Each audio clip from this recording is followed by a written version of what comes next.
സമൂഹത്തിലെ കറുത്ത പാടുകളെ മാറ്റാൻ മൃദുതലോടലുള്ള ആദർശനിഷ്ഠ പത്രപ്രവർത്തനം അനിവാര്യം. പി ശ്രീധരനുണ്ണി. കഴിഞ്ഞ 17 വർഷക്കാലമായി ധന്യമായി മുന്നോട്ടു പോകുന്ന സ്ഥാപനമാണ് പീപ്പിൾസ് റിവ്യൂ എന്ന് പ്രശസ്ത കവി പി ശ്രീധരനുണ്ണി പറഞ്ഞു.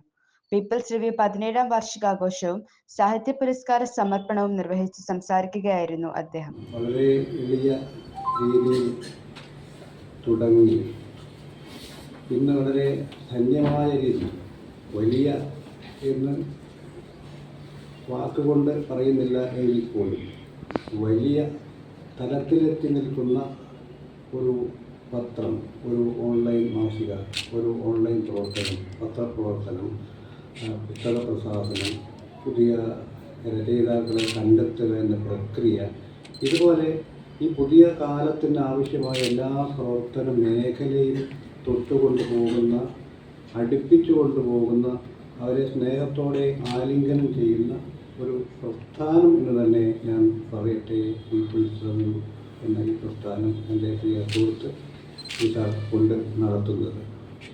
ഈ പ്രസ്ഥാനം വളർത്തിക്കൊണ്ടുവരുന്നത് പുതിയ തലമുറയാണ്.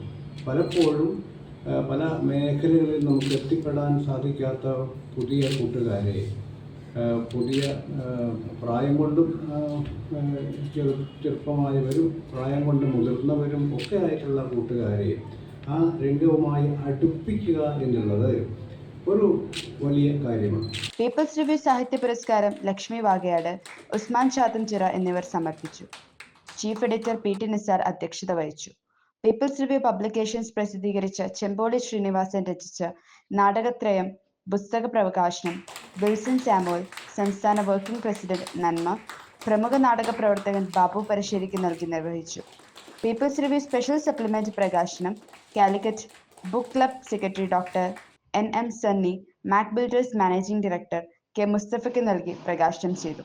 R Jayanthkumar, Ramdas Vengeri, KF George എന്നിവർ ആശംസകൾ നേർന്നു. ഉസ്മാൻ ചാത്തൻചിറ, ലക്ഷ്മി വാകയാട്, ചെമ്പോളി ശ്രീനിവാസൻ എന്നിവർ മറുമൊഴി നടത്തി. People's review general manager PK Jayachandran സ്വാഗതവും Mahilavedi magazine editor AK Aneesa നന്ദിയും പറഞ്ഞു.